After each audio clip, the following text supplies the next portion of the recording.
তাহলে NA less than NC less than NB। বলো clear কিনা? হ্যাঁ স্যার। চলো, তো এই হলো আমাদের জিনিস। এবার আমরা কিছু অঙ্ক, যেটা এখনো ফ্রিকশনে ঢুকিনি আমি, যেটা আমাদের এবারে 2021 এ ইয়ারে যে কোশ্চেন গুলো এসেছিল সেগুলো আমি তোমাদের লিখে পাঠিয়েছি, সেগুলো আমরা একটু করে ফেলবো। ইউনিফর্ম সার্কুলার মোশন থেকে খুব হাই লেভেলে কিছু কোশ্চেন আসেইনি, খুব সহজ সহজ কোশ্চেন এসছে। তার মধ্যে একটা অঙ্কের সেন্টার অফ মাস ইনক্লুডেড, তো আমি সেন্টার অফ মাসটা আপাতত না বুঝিয়েই ওটাকে করানোর চেষ্টা করছি, বাট একটা ফর্মুলা আসবে যেটা আমি তোমাকে বলে দেবো এটা হয়, তো সেটা আপাতত ধরে নেবে। তাছাড়া ইউনিফর্ম সার্কুলার মোশনের কনসেপ্টটা একটু বোঝো, কারণ ওখানে দুটো কনসেপ্ট মার্জ করে দিয়েছে একটা কোশ্চেন। চলো, তো আমরা কিছু কোশ্চেন করে ফেলি এবারে। মুছে দিলাম, হয়ে গেছে? হ্যাঁ স্যার। চলো, তো প্রথম কোশ্চেন, এটা আমি তোমাদের কাছে পাঠিয়েছি। প্রথম কোশ্চেন এবারে পরীক্ষার 24 ফেব্রুয়ারি শিফট 1 এসছে 2021 কি কোশ্চেন এসছে আমি আর সবকিছু লিখছি না, আমি শর্টে করছি। একটার মাস বলে দিয়েছে 2m, আরেকটার মাস বলে দিয়েছে m, এদের মধ্যেকার ডিসটেন্স বলে দিয়েছে d, বলেছে two stars are rotating about their common centre of mass. তাহলে এখানে একটা সেন্টার অফ মাসের কনসেপ্ট লাগবে, তো আমরা ধরলাম সেন্টার অফ মাস আপাতত জানি না, সেটা বাদ দিয়ে আমি শেখাবো। তো লিখছি কোশ্চেনটা, টু স্টারস আর রোটেটিং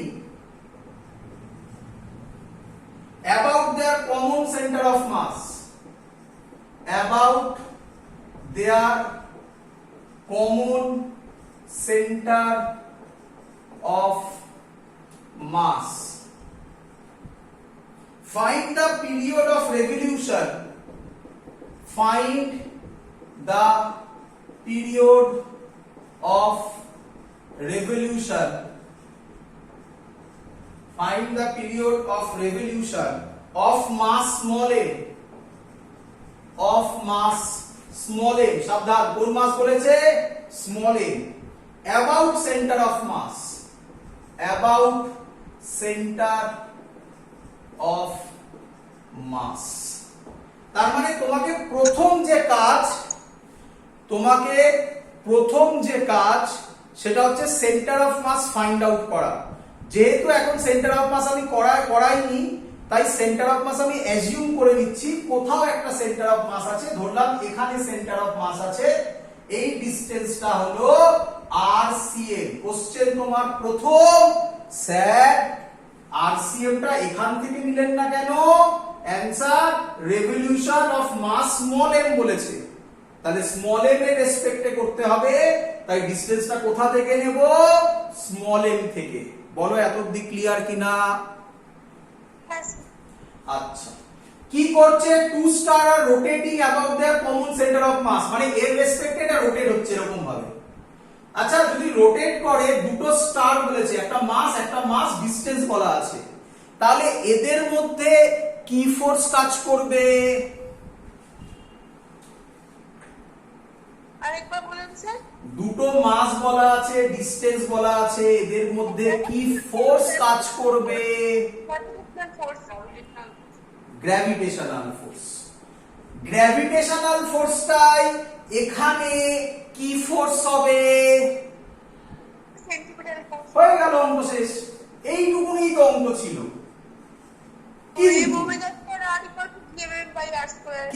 কিন্তু দাঁড়াও, m ওমেগা স্কয়ার r, ভালো করে শেখো। এই m টা হচ্ছে কার মাস, যেহেতু m এর রেসপেক্টে বলেছে তাই m। যদি এটা 2m হতো তাহলে এখানে 2m বসতো। ওমেগা তো আমরা বার করব, কারণ ওখান থেকে পিরিয়ড বেরোবে। r টা কি হবে? r হবে না RCM হবে? ব্যাস অঙ্ক তো এইটুকুনি ছিল। এফ জি ভাগ জায়গায় ভ্যালু লিখবো জি m1 m2, এটুকুনি আশা করি সবাই জানো। গ্র্যাভিটেশনাল ফোর্সের formula m1 m2 2m into m by ওদের মধ্যেকার distance v square is equal to m omega square R cm। mm কেটে গেল, তাহলে এখান থেকে আমরা যদি ক্যালকুলেট করি ওমেগা স্কয়ারের ভ্যালু বেরোবে 2gm by d square R cm। এত অবধি সবার ক্লিয়ার? হ্যাঁ স্যার। ইউনিফর্ম সার্কুলার মোশনের এটুকুনি কনসেপ্টই ছিল। দেখো যেটা একদম প্রথমে বলেছিলাম যে অ্যাকচুয়ালি সেন্ট্রিপিটাল ফোর্স বলে কিছু হয় না, গ্র্যাভিটেশন হয়, ইলেকট্রোস্ট্যাটিক ফোর্স হয়, ফ্রিকশন হয়। এখন আমি ফ্রিকশনটা আসিনি, তো যখন আসবো দেখতে পাবে।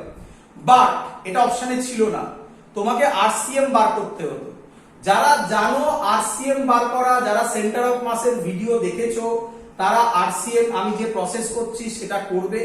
যারা জানো না তারা ভয় পাওয়ার কিছু নেই, আমি যখন জয়েন্টে সেন্টার অফ মাস করাবো তখন তুমি এটা শিখে যাবে। আপাতত জাস্ট দেখে নাও, অ্যানসার মেলানোর জন্য আমি এটা করছি।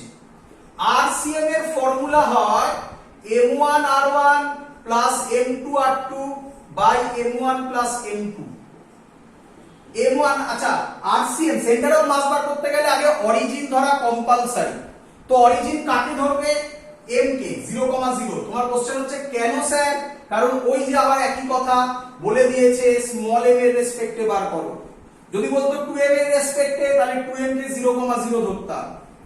তাহলে m1 এর জায়গায় m বসাবো, এটাই যদি অরিজিন হয় তাহলে তার ডিসটেন্স 0 প্লাস m2 এর জায়গায় 2m বসাবো, ওর ডিসটেন্স কত? এটা যদি আরসিএম হয় এটা হবে d minus RCM by 2m plus m plus 2m। এটাকে যদি তুমি সলভ করো তাহলে আরসিএম এর ভ্যালু বেরোবে 2d বাই 3। 2d বাই 3 যদি বেরোয়, আমি আরসিএম এর ভ্যালুটা এখানে যদি বসাই 2d উপরে 3 যাবে, 2 2 কাটবে, তাহলে অ্যানসার এখানে আপাতত হবে 3gm বাই d কিউব। এটা ওমেগা বেরোলো, ওমেগা মানে কি লেখা যায়? আচ্ছা ওমেগা স্কয়ার বেরোলো, তাহলে ওমেগা হবে রুট, ওমেগা জায়গায় লেখা যায় 2 pi by t is equal to root over 3gm by d cube. এখান থেকে t এর ভ্যালু বেরোবে, t যাবে 2 pi root over d cube by 3gm। এটা অপশনে ছিল। ক্লিয়ার? যেহেতু বুঝতেই পারছো কম্বিনেশন অফ চ্যাপ্টার্স থেকে কোশ্চেনটা এসছে, centre of mass uniform circular মোশনকে জোড়া লাগিয়ে ইউনিফর্ম সার্কুলার মোশনের যেটুকুনি কনসেপ্ট ছিল সেটা বুঝেছো কিনা বলো, বাকিটা ছেড়ে দাও, বাকিটা যখন হবে শিখে যাবে। ক্লিয়ার? হ্যাঁ স্যার। সবার বোঝা গেছে?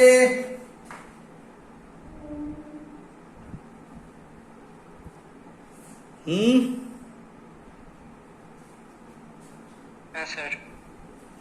এখনো এক মাসও কমপ্লিট হয়নি, পরীক্ষাটা হয়েছে, তার কোশ্চেন তোমাকে আমি করাচ্ছি। দেখো যা যা আছে, যা যা আমি পেয়েছি সেগুলো সব করিয়ে দিচ্ছি। নেক্সট কোশ্চেন সবাই পারবে, এক্ষুনি পারবে, সবাই সবাই পারবে। কবে এসেছিল বলি আগে? এটাও এসেছিল সেম 24 ফেব্রুয়ারি শিফট ওয়ানে এসেছিল। Two planets are revolving about two planets. 1/2 হবে, 1/2 ইয়ে। হ্যাঁ ঠিক আছে, যারা পেরেছো তারা ঠিক আছে, বাকিদের দেখো। Two planets are revolving about two planets are revolving with t1 by t2 এর ল্যাঙ্গুয়েজটা এক্স্যাক্টলি আমি পাইনি। t1 by t2 1/8, মানে আমি এখানে হয়তো লিখতে একটু ভুল করেছি। Two planets are revolving about a planet এরকম কিছু লেখা ছিল, যাই হোক। Two planets are revolving with time period দিয়ে দেওয়া আছে t1 by t2 1/8। Fine question করেছে ওদের অ্যাঙ্গুলার ভেলোসিটি রেশিও কি হবে। Very simple one, t1 by t2 হচ্ছে 1/8। আমরা জানি ওমেগার ফর্মুলা হয় 2 পাই বাই t, তাহলে টি হয় 2 পাই বাই ওমেগা, তাহলে t1 এর জায়গায় লিখবো 2 pi by omega 1 by 2 pi by omega 2 is equal to 1 by 8। তাহলে জিনিসটা দাঁড়াবে কি, ওমেগা 2 ইনটু 2 পাই কাটবে, omega 2 by omega 1 is equal to omega 2 by omega 1 is equal to 1 by 8। Omega 1 by omega 2 দিয়েছে, answer হবে 8। বলো সবার clear কিনা? স্যার বলছি কিন্তু এইটা স্যার কেপলারস ল দিয়ে বার করে তারপর টাইম পিরিয়ডটা বার করলে 1/2 বাবা কেপলারস ল দিয়ে কিভাবে বার করবে? কেপলারস ল তো ছিল T directly proportional to r cube ছিল, আর হ্যাঁ তাহলে আরটা তুমি কোথা দিয়ে পাবে? 2 আর বাই আরটা কোথা দিয়ে পাবে? ইকুয়ালস টু স্যার একটা সূত্র আছে মানে omega equals to 2 R by. না ওটা তো সার্কুলার মোশন হয়ে গেল, এটা তো ইলিপ্টিক্যাল মোশন হতে পারে। ও আচ্ছা আচ্ছা বুঝতে পেরেছি। যেখানে আর দেয়নি সেখানে এটাকে মিছিমিছি কঠিন করার তো কোনো মানে হয় না, অঙ্ক তো একদম ইজি, ইউনিফর্ম সার্কুলার মোশন থেকে ছিল, গ্র্যাভিটেশন থেকে থোড়াই এটা। আর সহজে বোঝা যায় টাইম পিরিয়ড তুমি তখনই ইউজ করবে যখন কিউবে থাকবে, এই সরি আর দেওয়া থাকবে, মানে কেপলারস ল এর ওই ফর্মুলাটা।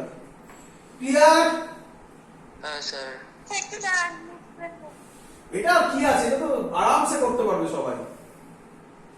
চলো পরের কোশ্চেন দিই। পরের কোশ্চেন দিয়েছে 25 ফেব্রুয়ারি শিফট 2।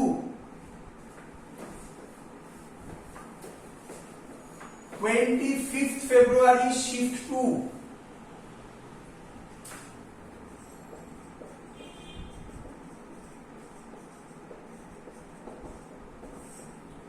কি কোশ্চেন বলেছে? অনেক কিছু কথা বলেছে, অত কথা বলার কোনো মানে হয় না, আমি একে বলে দিচ্ছি। এই আছে, এই আছে, এখান থেকে এটা যেতে টাইম লেগেছে 0.1 সেকেন্ড। এই অ্যাঙ্গেলটা বলেছে 30 ডিগ্রি, বলেছে এ থেকে পি তে যেতে টাইম, এটা লেখা আছে এ থেকে পি তে যেতে টাইম লেগেছে 0.1 সেকেন্ড। আচ্ছা, আর কোশ্চেন কি করেছে? Find force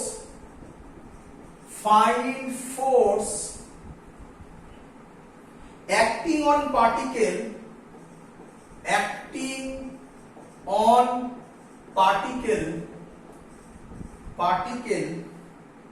at position B,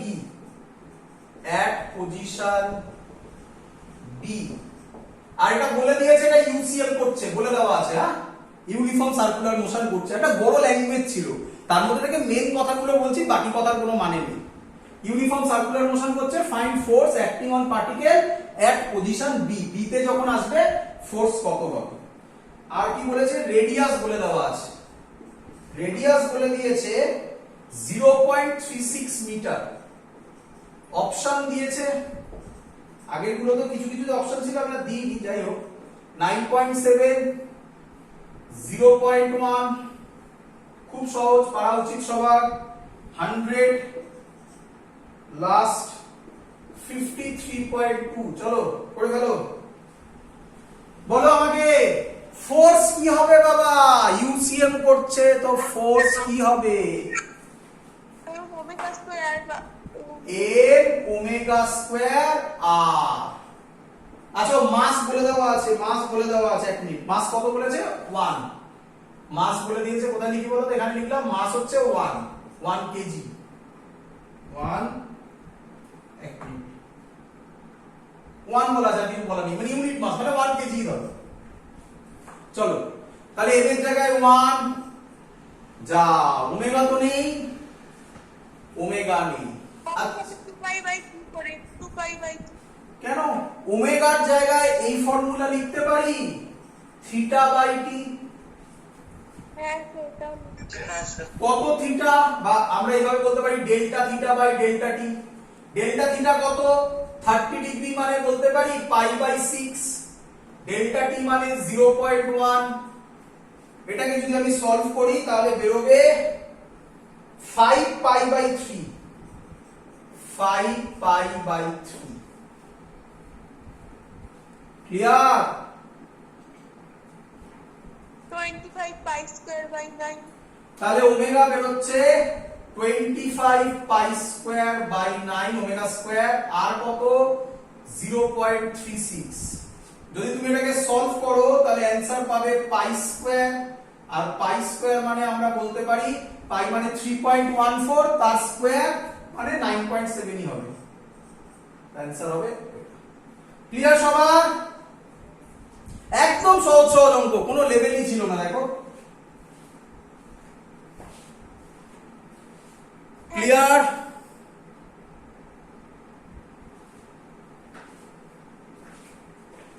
পরের অঙ্কে যাই।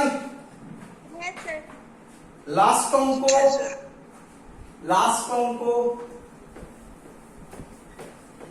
26 ফেব্রুয়ারি শিফট 1 এসছিল।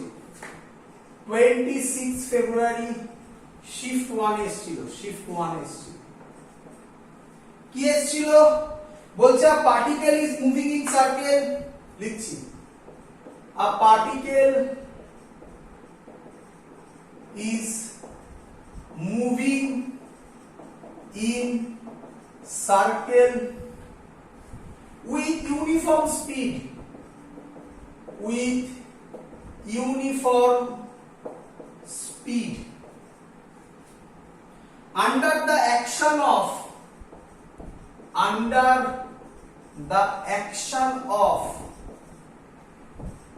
central force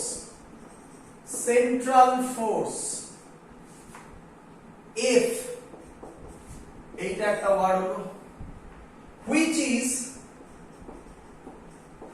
is F directly proportional to 1 by r cube। r টা কি বলেছে? Radius. Period of revolution is proportional to, period of revolution is proportional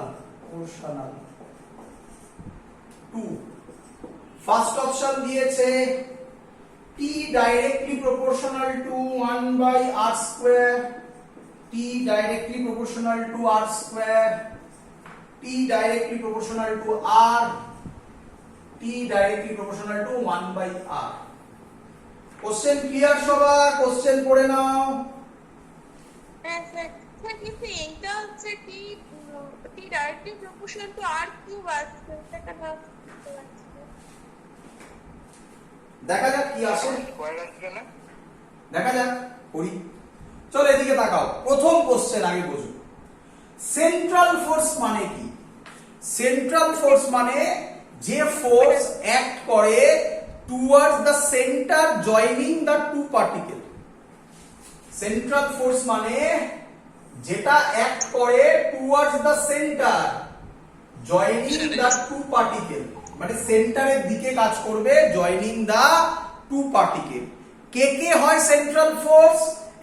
example হচ্ছে গ্র্যাভিটেশনাল ফোর্স হয়, electrostatic force হয়। ক্লিয়ার? হ্যাঁ স্যার। তাহলে পরিষ্কার বলা আছে is moving in a circle. Gravitational force, electrostatic force তো সার্কুলার মোশন করবে আমরা জানি, এবং তার বলা আছে F directly proportional to 1 by r cube. তাহলে F is equal to k by r cube বলতে পারি, একটা কনস্ট্যান্ট আনলাম। বলো ক্লিয়ার কিনা? হ্যাঁ স্যার। যাই হোক না কেন সার্কুলার মোশনে মুভ করছে মানে F এর ভ্যালু হবে, যাই হোক না কেন, m ওমেগা স্কয়ার r এর সাথে ইকুয়াল হবে m constant omega square directly proportional to 1 by r to the power 4 বলতে পারি। হ্যাঁ স্যার। তাহলে omega square 1 by r to the power 4 হলে omega directly proportional to 1 by r square বলতে পারি। হ্যাঁ স্যার। ওমেগার জায়গায় লিখতে পারি 2 pi by t directly proportional to 1 by r square. 2 pi তো কনস্ট্যান্ট, তাহলে এখান থেকে বলতে পারি এটাও t এটাও r স্কয়ার, তাহলে t directly proportional two r square, and the correct answer is answer option B। Clear সবার?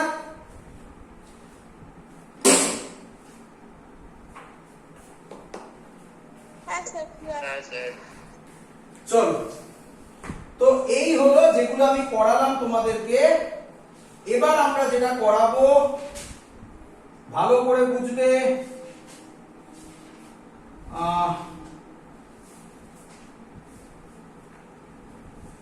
এবার আমরা যেটা করছি সেটা AIPMT 2010 এর কোশ্চেন, এবং এটা ইটসেলফ একটা ম্যাথামেটিক্সও বলতে পারো বা থিওরি বলতে পারো। সরি, ম্যাথামেটিক্স তো হবেই, থিওরি বলতে পারো। ভালো করে বুঝবে, ভালো করে বুঝবে। এবার আমরা যে কনসেপ্টটার উপর বেস করছি ভালো করে দেখো, এর নাম সেন্ট্রিফিউগাল ফোর্স। ভালো করে শোনো আমার কথা। কোশ্চেন হচ্ছে, স্যার সেন্ট্রিফিউগাল ফোর্স পড়া কি খুব দরকার? অ্যান্সার হচ্ছে না। আমি সেন্ট্রিফিউগাল ফোর্স বাদ দিয়ে সব অঙ্ক সলভ করতে পারি, সব অঙ্ক সলভ করতে পারি। স্যার তাহলে সেন্ট্রিফিউগাল ফোর্স কেন পড়াচ্ছেন? সেন্ট্রিফিউগাল ফোর্স পড়াচ্ছি তোমাদের বইতে দেওয়া থাকে তার জন্য, এবং আমি পড়ানোর পর কোন স্টুডেন্টের মনে হবে স্যার সেন্ট্রিফিউগাল ফোর্স দিয়ে অঙ্ক সলভ করাই ইজি। প্রথমের দিকের কিছু অঙ্ক আমি দুটো টেকনিকেই সলভ করে দেখাচ্ছি, সেন্ট্রিপিটাল ফোর্স দিয়ে, সেন্ট্রিফিউগাল ফোর্স দিয়ে। তোমাদের মধ্যে কেউ যদি সেন্ট্রিপিটাল ফোর্স সম্পর্কে যা যা বোঝালাম সব ক্লিয়ার আইডিয়া হয় মাথায়, তাহলে সেন্ট্রিফিউগাল ফোর্স বোঝারই দরকার নেই।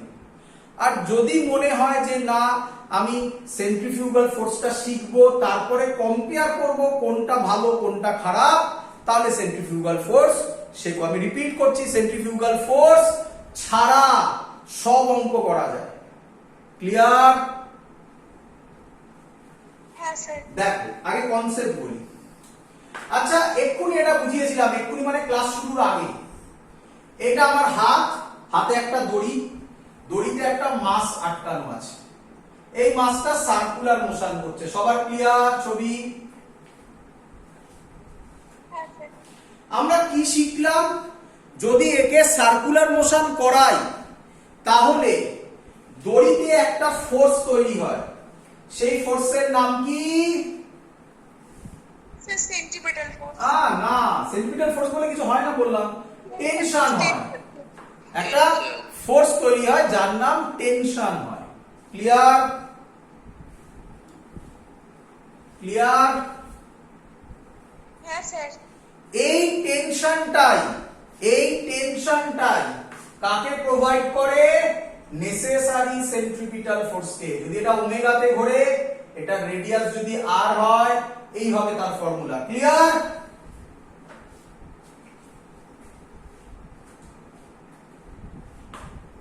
হ্যাঁ স্যার।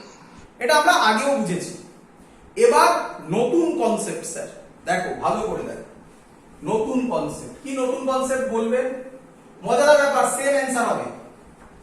এবার তুমি ভালো করে শোনো, এবার তুমি যে পার্টিকেলটা ঘুরছে তার ওপর উঠে বসো। তুমি পার্টিকেলের ওপর উঠে বসলে। আগেরটা তাহলে তুমি কোথা থেকে দেখলে? গ্রাউন্ড ফ্রেম থেকে দেখেছিলে। এর জন্যই বলেছিলাম এটা করতে গেলে সিউডো ফোর্সের কনসেপ্ট থাকা খুব দরকার। তো কি? তুমি পার্টিকেলের ওপর উঠে বসলে। বলো, তুমি যদি পার্টিকেলটার ওপর উঠে বসো তাহলে তোমার কি মনে হবে? তোমার রেসপেক্টে পার্টিকেলটা মুভ করছে না করছে না? করছে না, না। করছে না, করছে না। তাহলে যদি পার্টিকেল মুভ না করে তাহলে টুয়ার্ডস সেন্টার একটা টেনশন কাজ করছে। স্যার কি শিখিয়েছিল? যে তুমি যদি নন ইনার্শিয়াল রেফারেন্স ফ্রেমে যাও, এটা কোন ফ্রেম? নন ইনার্শিয়াল রেফারেন্স ফ্রেম, তাহলে উল্টো দিকে একটা অ্যাক্সিলারেশন দিয়ে দাও বা ফোর্স দিয়ে দাও। তাহলে উল্টো দিকে ফোর্স দিয়ে দিলাম m ওমেগা স্কয়ার r। এবার বলো তুমি কি দেখলে? পার্টিকেলটা মুভ করছে না। করছে না। তাহলে ভেতরে ফোর্স T, বাইরে force m omega square r। তাহলে T আর m ওমেগা স্কয়ার r কে কি হতে হবে? সমান হতে হবে। ইকুয়াল। এই বাইরের দিকের ফোর্সের নাম সেন্ট্রিফিউগাল ফোর্স। বাট এটা তখনই সম্ভব যখন তুমি পার্টিকেলের ওপর থাকবে, যে মোশন করছে তার ওপর থাকবে, আদারওয়াইজ সেন্ট্রিপিটাল দিয়ে অঙ্ক সলভ হবে। বলো বুঝলে কিনা? হ্যাঁ স্যার। তাহলে centrifugal force in reality, centrifugal ফোর্সের ম্যাগনিটিউড সেন্ট্রিপিটাল ফোর্সের ম্যাগনিটিউডের সাথে সমান, number one. Number two, centrifugal ফোর্সের ডাইরেকশন সেন্ট্রিপিটালের অপোজিট, মানে আউটসাইড দ্য সার্কেল। এই হলো সিউডো ফোর্সের লজিক। দেখো সিউডো ফোর্স ছাড়া আমি আগেরটাতেও সেম করেছিলাম, বাট ভিউটা অন্যরকম ছিল। টেনশনটাই প্রোভাইড করছিল নেসেসারি সেন্ট্রিপিটাল ফোর্সকে, আর এখানে টেনশন এম ওমেগা স্কোয়ার আর এর সাথে ইকুয়াল। বলো ক্লিয়ার কিনা সবার? স্যার হ্যাঁ, আমাদের বইতে অন্য ভাবে বলা আছে, এটা বলবো? বইয়ের কথা এখন এখানে বলো না, আমি যেটা বলছি সেটা শোনো, সেটা দিয়ে এবার বইয়ের অঙ্ক করো, দেখো মিলছে কিনা। এখন বইয়ের অঙ্ক বললে এই বইয়ের কি থিওরি বলেছে সেটা জেনে তো লাভ নেই, বইয়ের অঙ্ক দেখো, দেখো করতে পারছো কিনা। ক্লিয়ার এত অবধি? স্যার চলো এবার তো যে অঙ্কটা এআইপিএমটি 2010 এ এসেছিল, তখন এআইপিএমটি বলতো নিট, পরে হয়েছে তো নিটও বলতে পারো, 2010 এ এসেছিল। কি কোশ্চেন এসেছিল? বলেছে একটা ডিস্ক আছে, একটা ডিস্ক আছে, এটা ডিস্কের সেন্টার। ক্লিয়ার? হ্যাঁ স্যার। এটা ডিস্কের সেন্টার, আর ডিস্কটা এই অ্যাক্সিস বরাবর, মানে ভিউ করতে পারছো, এরকম ভাবো, দেখাচ্ছি আমি। আমার কাছে সার্কুলার নেই, আমার কাছে স্কোয়ার আছে, এরকম, বুঝতে পারছো? অ্যাক্সিসটা বুঝতে পারছো? হ্যাঁ স্যার। এটা আঁকতে দিয়েছি আমি, এটা এইভাবে ঘুরছে, বুঝতে পারছো? এটা ঘুরছে কিভাবে? হ্যাঁ স্যার। এইভাবে ঘুরছে, দেখো এই ওমেগাতে ঘুরছে, দেখেছো? হ্যাঁ স্যার। ক্লিয়ার? চলো, বলছে এটা এরকম ঘুরছে, কত স্পিডে ঘুরছে? বলছে ওমেগাতে ঘুরছে। কততে ঘুরছে বলো? ওমেগাতে ঘুরছে। এখানে একটা ইনসেক্ট বসে আছে, ইনসেক্ট বসে আছে, মশা। Clear?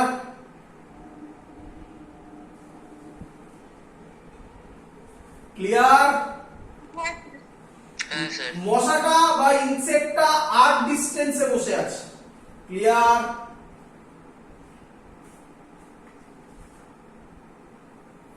Question: What can be the safe value of omega?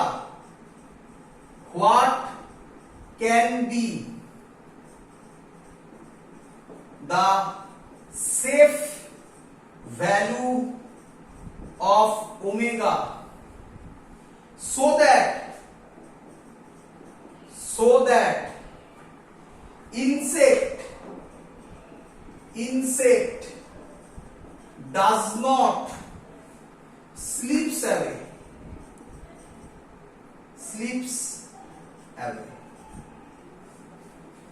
চলো, মানে কত স্পিডে ঘুরলে এই ইনসেক্টটা এখান থেকে ছিটকে পড়ে যাবে না, কত স্পিডে, কত ওমেগাতে ঘুরলে ইনসেক্টটা ছিটকে বেরোবে না, সেটা বার করতে বলেছে।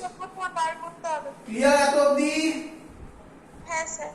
তোমরা আমাকে আগে এই কোশ্চেনের উত্তর দাও, কি দিয়ে করবে? সেন্ট্রিপিটাল দিয়ে না সেন্ট্রিফিউগাল দিয়ে?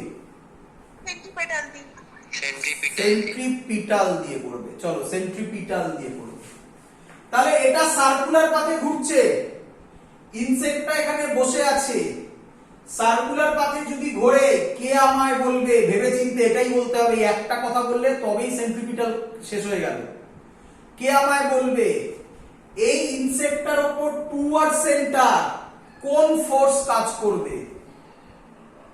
টেনশন ফোর্স দড়ি দিয়ে আটকানো আছে, ইনসেক্টটা কি দড়ি দিয়ে আটকানো?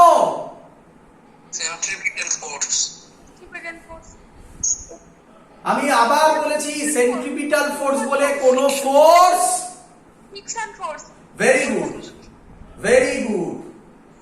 দড়ি দিয়ে তো আটকানো নেই, তাহলে যখন এটা ঘুরবে ও স্লিপ করবে, আইডিয়াও পাও না, স্লিপ করবে। তাহলে স্লিপ করাবে না কে? Friction friction force. তাহলে এই দিকে যে ফোর্সটা কাজ করবে সেটা ফ্রিকশন ফোর্স। বলো বুঝলে কিনা? হ্যাঁ স্যার, হ্যাঁ স্যার বুঝেছি। আমাকে বলো ফ্রিকশন ফোর্স টাই কি ফোর্স হবে? ফ্রিকশন ফোর্স টাই কি ফোর্স হবে? সেন্ট্রিপিটাল ফোর্স হবে। Centripetal force. তাহলে এফটা হবে এম ওমেগা স্কয়ার আর। বলো বুঝলে কিনা? স্যার তখন সেন্ট্রিপিটাল ফোর্স, হ্যাঁ বলো। সেন্ট্রিপিটাল ফোর্সটা কোন দিকে হবে আবার? সেন্ট্রিপিটাল ফোর্স আবার কোন দিকে? তুমি বলো, তুমি বলে সব ছাড়ো, আমার কথা একদম প্রথম থেকে। সেন্ট্রিপিটাল ফোর্স সব সময় কোন দিকে কাজ করে? Towards centre. তাহলে জিজ্ঞাসা করলে কেন? তাহলে বলো। ওরা ঠিক আছে। ক্লিয়ার? ভাবো, নিজে ভাবো, আসবে প্রবলেম, আসবে, ওভারকাম করাটাই ফিজিক্স। ভাবো ভাবো, আমি যা কনসেপ্ট বলছি এর বাইরে আর কনসেপ্ট নেই, ভেবে কাজ করো, ঠান্ডা মাথায় ভাবো। চলো। আচ্ছা বাবা, বলেছে ইনসেক্ট পড়ে যাবে না, তাহলে ফ্রিকশন যদি বেশি হয়, ফ্রিকশন যদি বেশিও হয়, তাহলেও কি কোনো ক্ষতি আছে? এটা স্যার ইকুয়াল টু হবে ভেরি গুড। তাহলে আমরা এটা ইকুয়াল টু না বলে ইকুয়াল টু দিয়েই করতে পারো, বাট আরো ভালো কনসেপ্টের জন্য বলছি। জেনারেলি আমরা greater than equal to use করি না, বাট এখানে অপশনে ছিল গ্রেটার দ্যান ইকুয়াল টু হবে। কেন? কেন দেখো ভালো করে বোঝো, দুটো কেস হতে পারে। আগে তোমরা এটা বলো এটা বুঝেছো কিনা, আগে বলো এটা বুঝেছো কিনা, বলো এটা সবার ক্লিয়ার কিনা বলো আগে। হ্যাঁ স্যার ক্লিয়ার। এবার ভাবো, এবার ভাবো কোশ্চেন কি